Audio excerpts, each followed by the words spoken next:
Congresswoman, thank you. Over to Congressman Paul. You're known as the absolutist in the bunch, someone who has consistently opposed federal government from having any role, and I think by your definition that isn't explicitly laid out in the Constitution.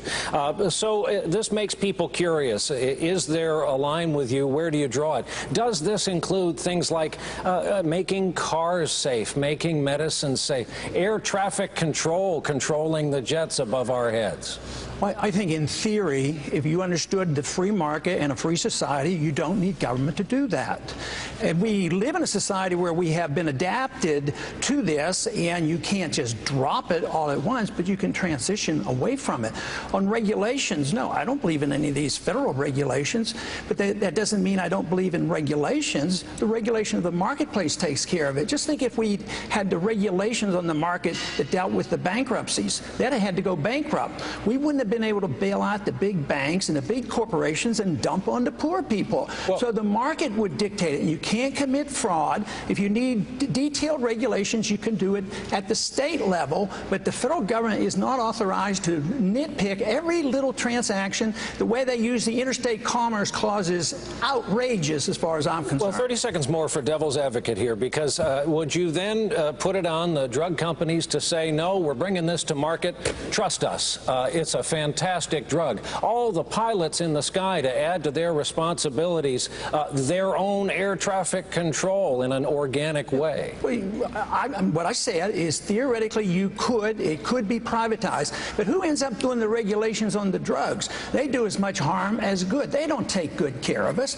Who gets to write the regulations? The bureaucrats write the regulations, but who writes the laws? The lobbyists have control. So the lobbyist from the drug industry has control of writing the regulations, so you turn it over to the bureaucracy, but you would have private institutions that could become credible. And I mean, do we need the federal government to tell us whether we buy a safe car? I say the consumers of America are smart enough to decide what kind of car they can buy and whether it's safe or not, and they don't need federal government hounding them and putting so much regulations on that our car industry has gone overseas. Congressman, thank you. Over to Speaker Gingrich.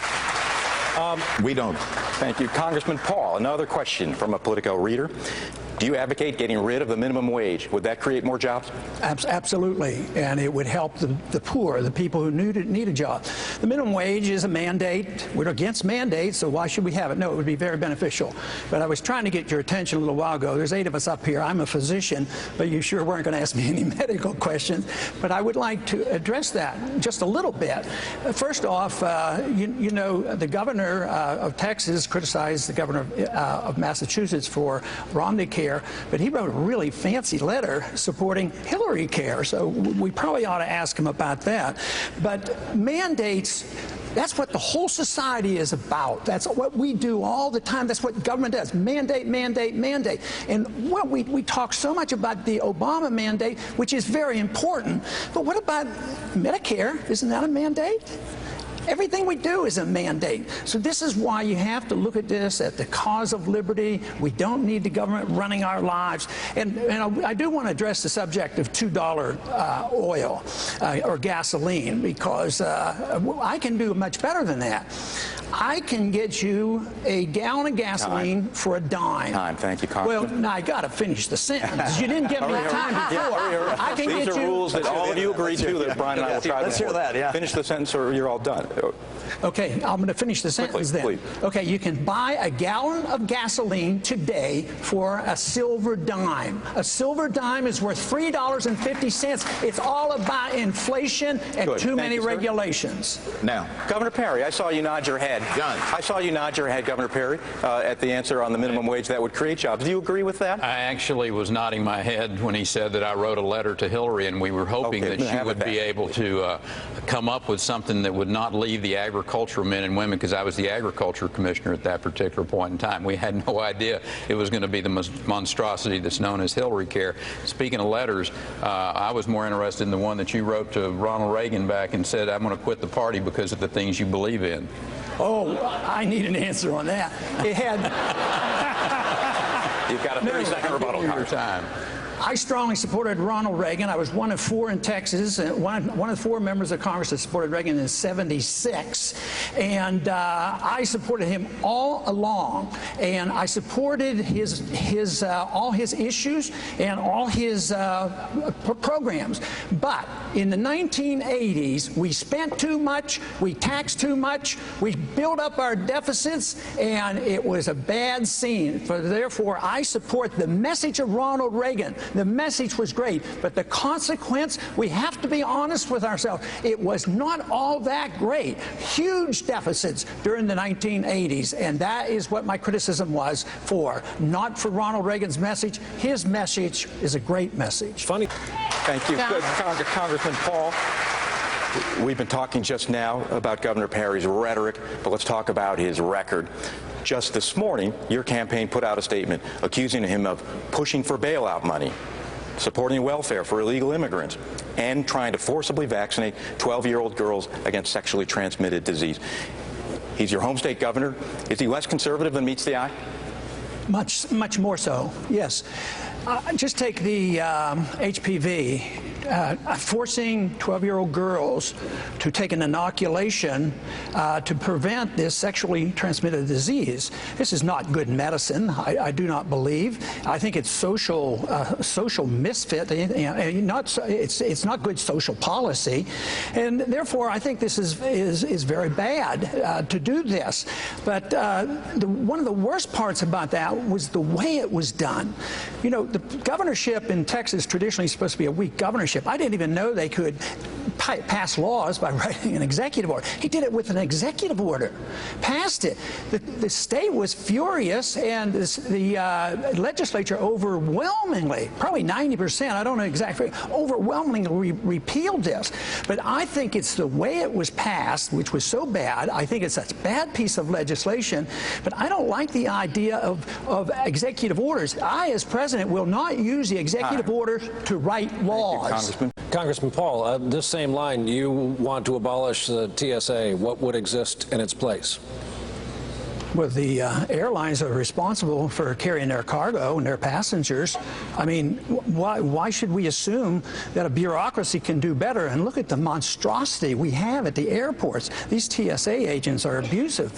Sometimes they're accused of all kinds of sexual activities on the way they maul people at the airports. So the airlines could do that. Your best at LAX tonight. I would think the airlines should treat passengers as well as a company that hauls money around, and they protect their money. They have private guards, and they could do it. Just remember, 9/11 came about because there was too much government. Government was more or less in charge. They told the pilots they couldn't have guns, and they were told never to resist. They set up the stage for all this. So no, private markets do a good job in protecting, much better than this bureaucracy called the TSA. Let me tell you. Let me ask you about something else. It's related in a way, has to do with Mother Nature. Before the broadcast, Senator Santorum's got flooding today in Pennsylvania. Governor Perry is just back from the wildfires out east. Category 1 storm laid waste to entire areas. There's standing water tonight, Paterson, New Jersey. Many of the towns around where I live, 8 days without power. We had people eating in outdoor and public parks because the supermarkets were closed down. The question is, federal aid, something like FEMA. If you object to what it's become and how's it's run, your position is to remove it, take it away, abolish it. What happens in its absence? Well, what happened before 1979? We didn't have FEMA, and that FEMA just conditioned people to build where they shouldn't be building. We lose the market effect of that. But yeah, my position is we should have never had it. There's a much better way of doing it. I mean, this whole idea that the federal government can deal with weather and anything in the world, just go to the federal government. FEMA's broke. They're $20 billion in debt. But I'm not for saying tomorrow close it down. A lot of people pay the insurance. I worked real hard to make it work, and I did that in my district too. But I'll tell you how we should do it.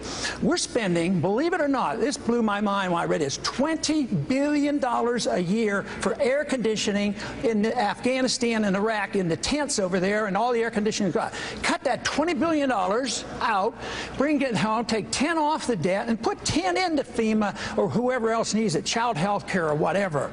But I'll tell you what, if we did that and took the air conditioning out of the green zone, our troops would come home, and that would make me happy. Mr. Congressman, your thoughts? Obviously, it's a very big problem. I think we need to remove the incentive, easy road to citizenship.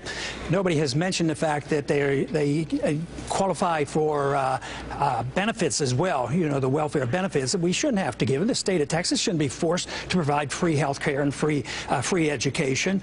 But there is a mess down there. It's a big mess, and it's the drug war that's going on there. And our drug laws are driving this. So now we're killing thousands and thousands of people. That makes it much more complicated. But the people who want big fences and guns, sure, we could secure the borders. A barbed wire fence with machine guns, that would do the trick. I don't believe that's what America is all about. I just really don't. We can enforce our law. If we had a healthy economy, this wouldn't be such a bad deal. People are worrying about jobs. But every time you think about this toughness on the border and ID cards and real IDs, think that it's a penalty against the American people, too. I think this fence business is designed and may well be used against us and keep us in. In economic turmoil, the people want to leave with their capital, and there's capital controls and there's people control. So every time you think of a fence keeping all those bad people out, think about those fences maybe being used against us, keeping us in. Is the engine for economic growth. Congressman Paul, a long time ago, a fellow Texan of yours, a young student teacher in Cotulla, Texas, was horrified to see young kids coming into the classroom hungry, some of them with distended bellies because of hunger. He made a vow that if he ever had anything to do about it, the government would provide meals, hot meals at best, in schools. The young student teacher, of course, was later went on to be President Lyndon Johnson. Do you think that is any more, providing nutrition at schools for children, a role of the federal government? Well, I'm sure when he did that, he did it with local government, and there's no rules against that. That'd be fine.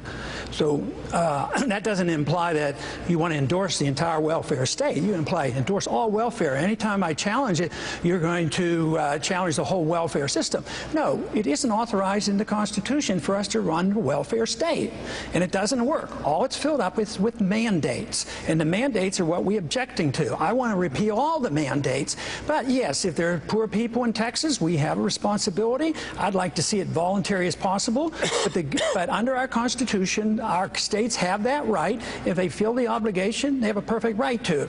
So don't always try to turn around and say that we who believe in liberty, we lack compassion. Because we who believe in liberty and understand the market, we're the only ones that really understand how people are taken care of, how they are fed, and how people have jobs. It's the market. It's never the government that does it. So this whole idea that there's something wrong with people who don't lavish out free stuff from the federal government somehow aren't compassionate enough. I resist those accusations. Congressman, thank you. Somewhat